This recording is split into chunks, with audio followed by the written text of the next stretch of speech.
नमस्कार, स्वागत है आप सभी का हिमाचल की खबरों में। मैं आपके साथ निकिता कश्यप। बुलेटिन की शुरुआत करते हैं। खबर शिमला से है, जहां सीएम सुखविंदर सिंह सुक्खू ने आज ग्रामीण विकास और पंचायती राज विभाग की ऑनलाइन प्रणाली HRMS का शुभारंभ किया। इस दौरान सीएम ने कहा कि इस पहल से प्रदेश सरकार द्वारा प्रभावी गवर्नेंस और प्रशासन के लिए प्रौद्योगिकी का उपयोग करने पर प्रतिबद्धता को बल मिलेगा। ये प्रणाली सीधे तौर पर दोनों विभागों के लगभग 5,500 कर्मचारियों की ACR के प्रबंधन की प्रणाली को सुव्यवस्थित करेगी। इस प्रणाली से मानव संसाधन प्रक्रिया सरल और तीव्र होगी, जिससे पारदर्शिता और दक्षता में सुधार होगा। उन्होंने कहा कि भविष्य में इस प्रणाली में अतिरिक्त विशेषताएं जोड़ी जाएंगी, जिनसे जिला परिषद कर्मचारियों के स्थानांतरण, तैनाती और सेवा पुस्तिकाओं के प्रबंध में भी सुविधाएं शामिल होंगी। इससे विभाग की मानव संसाधन प्रक्रियाओं की क्षमताओं में भी बढ़ोतरी होगी।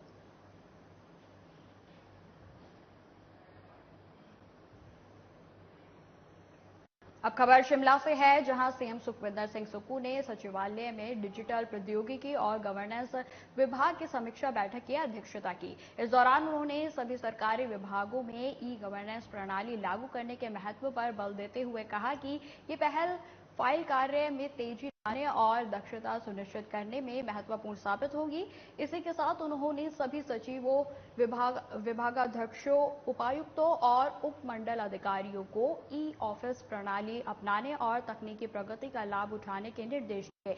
वहीं सीएम ने कहा कि राज्य के लोगों को उनके घर द्वार पर नागरिक केंद्रित सेवाएं प्रदान करने के लिए कृत्रिम मेधा यानी AI और उभरती प्रौद्योगिकी को अपनाना समयोचित मांग है, जिसकी मदद से राज्य सरकार को निर्णय लेने के लिए बेहतर डाटा विश्लेषण की सुविधा मिलेगी।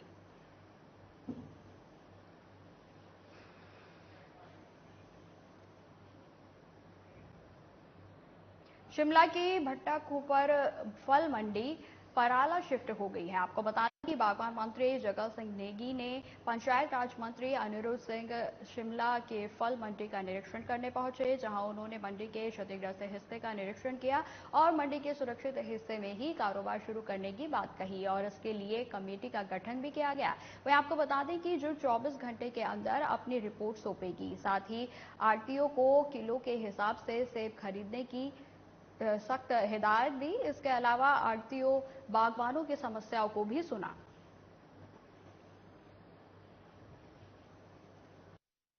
जगत सिंह नेगी जी का, हमारे ऑनरेबल मिनिस्टर हैं, आज ये दौरे पे यहाँ पे आए हैं क्योंकि कुछ एक लोग जो जो सिर्फ अपने बारे में सोचते हैं और पब्लिक के बारे में, जो दूसरे आड़ती जो पुराने समय से हैं उनके बारे में नहीं सोचते, उन लोगों ने प्रेशराइज करके जो है गलत पिक्चर जो है पेश करके बोला कि यहाँ पे जो है मंडी जो है पराला नहीं होनी चाहिए, यहाँ बंद होनी चाहिए। यहाँ के भाई लोग हमारे से सब मिले हैं, सभी का रोजगार जुड़ा है, चाहे वो आड़ती है, चाहे वो लदानी है, चाहे वो गाड़ी वाले हैं, चाहे कोई चाय बेच रहा है, सबका रोजगार यहाँ से जुड़ा है, लाइवलीहुड पूरे साल की जुड़ी है। ये बात ठीक है, सरकार बड़ी गंभीर है हमेशा कि कोई अनसेफ नहीं होने चाहिए, किसी को चोट भी लग जाए तो सरकार की जिम्मेवारी है। ये जो मंडी है, आप देख ही रहे हैं कि इसमें काफी हिस्सा जो है चट्टानों के गिरने से जो है क्षतिग्रस्त है, तो इसी को लेकर जो है इसको अनसेफ जो है डिक्लेयर किया गया था। परंतु इसके साथ जो है एक और पोर्शन है जो हमें भी लग रहा है कि सेफ है, तो हमारी टेक्निकल कमेटी इसका मूल्यांकन करेगी और उसके बाद अगर ये सेफ है तो इस पोर्शन में जो है काम किया जा सकता है। कानून देश का बना हुआ है, कोई भी आइटम जो है बाय वेट बाय नंबर बिकेगा और उसके लिए हमने व्यापारी भाइयों से भी, किसान संगठनों से भी एक नहीं अनेकों बार बैठक की है और सबने माना था कि किलो के हिसाब से सेब और फल बेचेंगे, तो इसमें दिक्कत नहीं आनी चाहिए। अब खबर सोलन से है, जहां आपदाग्रस्त क्षेत्रों का पूर्व सीएम व नेता प्रतिपक्ष जयराम ठाकुर ने दौरा किया है। इस दौरान सीएम ने बताया कि परवाणु से लेकर शामती में जो नुकसान हुआ है वो नुकसान अप्रत्याशित है और साथ ही उन्होंने बताया कि केंद्रीय टीम ने नुकसान का जायजा लिया है, वो केंद्र को रिपोर्ट सौंपेगी, जिसके बाद केंद्र सरकार से हर संभव मदद प्रदेश को मिलेगी।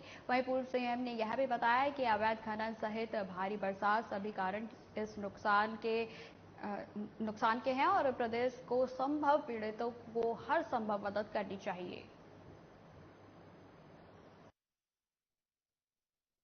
वो बहुत ज़्यादा हुआ है, इसमें दो राय नहीं है। और हिमाचल प्रदेश सरकार भी अपनी ओर से प्रयत्न तो कर रही है।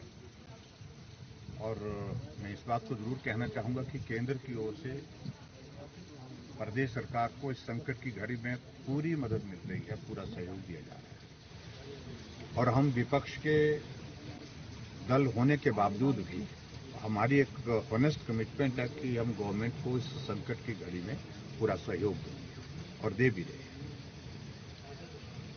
आदरणीय गृह मंत्री अमित शाह जी से हमारे फोन पर लगातार बात हो रही है और मैं व्यक्तिगत रूप से उनसे मिलने भी गया था और मिलकर के हमने हिमाचल प्रदेश की परिस्थिति के बारे में अवगत भी कराया और उनसे आग्रह भी किया कि हिमाचल के लिए और मदद की जरूरत है, क्योंकि नुकसान बहुत ज्यादा हुआ है।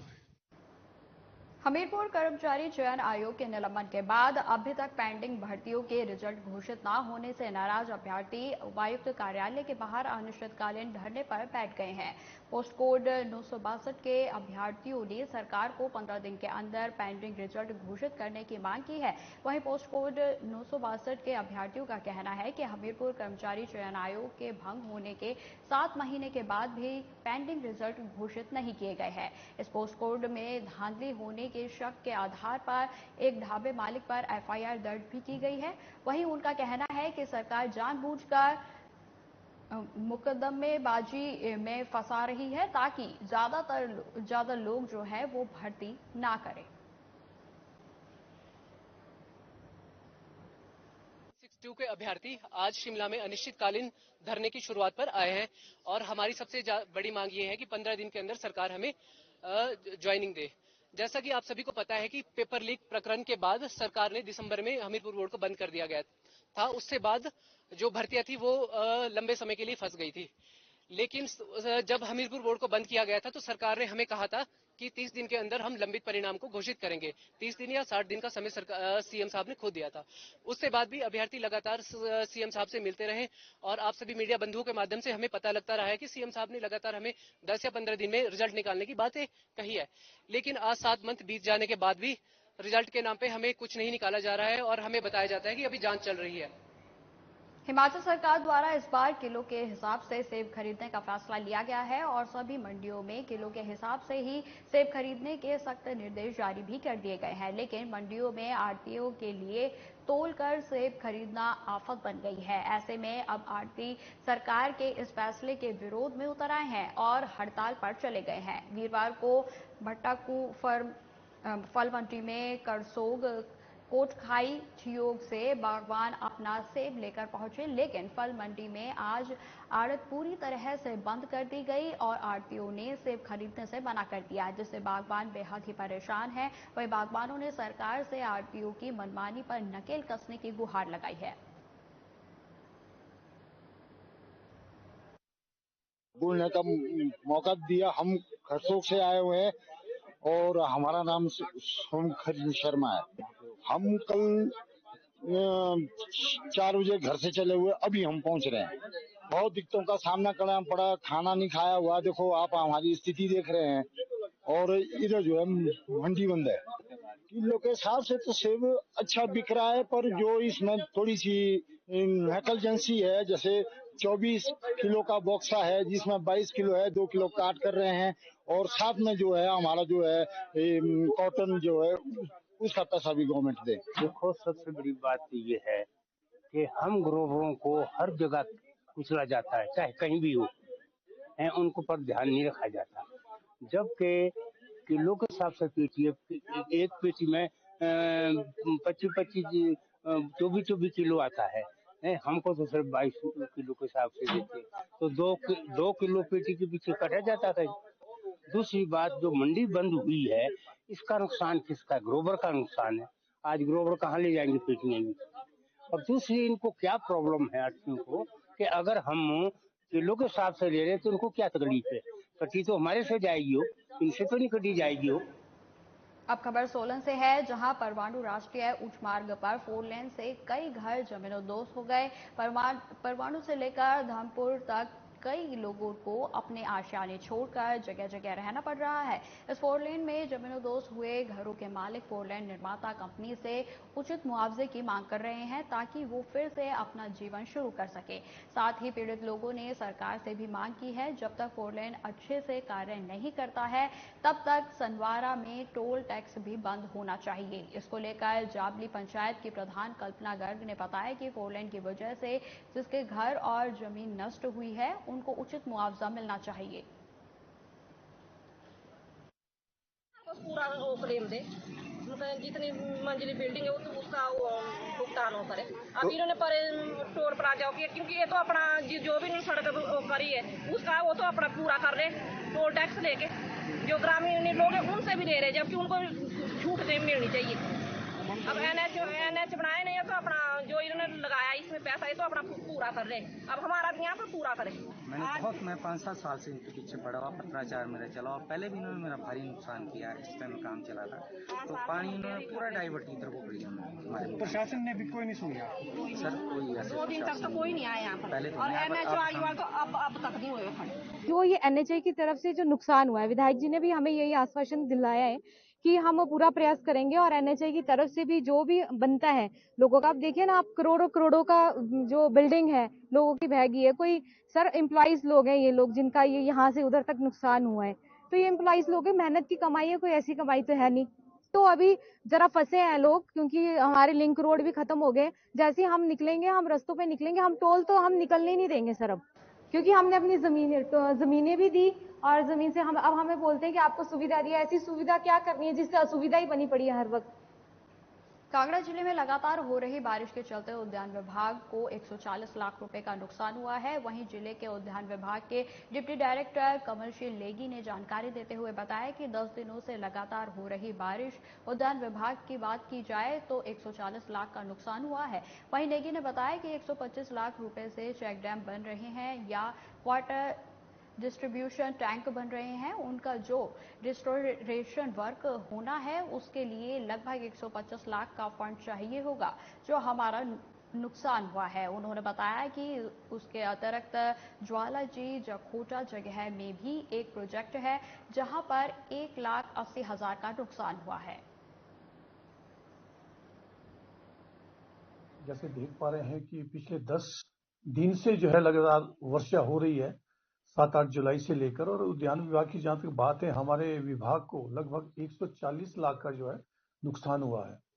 इसमें से लगभग 125 लाख जो है हमारे कुछ चेक डैम बन रहे हैं या वाटर डिस्ट्रीब्यूशन टैंक्स बन रहे हैं, उनका जो रिस्टोरेशन वर्क होना है उसका लगभग 125 लाख का जो है हमें एक्स्ट्रा फंड और चाहिए होंगे जो हमारा नुकसान हुआ है।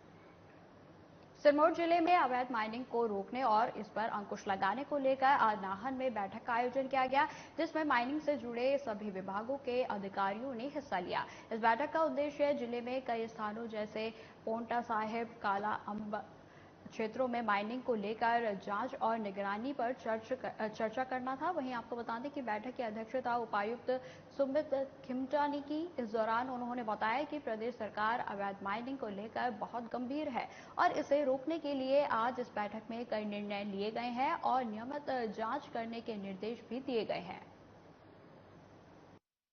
अनुसार हमने आज एक मीटिंग कन्वीन की जिसमें इलीगल माइनिंग से रिलेटेड अलग अलग एस्पेक्ट्स को बड़े डिटेल में डिस्कस किया गया और जितने भी स्टेक होल्डर डिपार्टमेंट्स थे जो माइनिंग एक्ट के तहत ऑथराइज्ड ऑफिसर्स हैं उनको यहाँ पे मीटिंग में बुलाया गया था और हमने सभी से ये रिक्वेस्ट किया कि रेगुलर बेसिस पे खासकर हमारे पोंटा और कालाम एरिया में वहाँ पे जो भी ऑथराइज्ड ऑफिसर्स हैं वो एक टीम बनाएं पुलिस के साथ और रेगुलर बेसिस पे वहाँ पे चेकिंग करें। इन केस अगर इलीगल माइनिंग डिटेक्ट होती है तो उसमें माइनिंग एक्ट के तहत अपनी कार्रवाई करें। फिलहाल इस बुलेटिन में इतना ही। खबरों की और भी जानकारी के लिए बने रहें हमारे साथ। नमस्कार।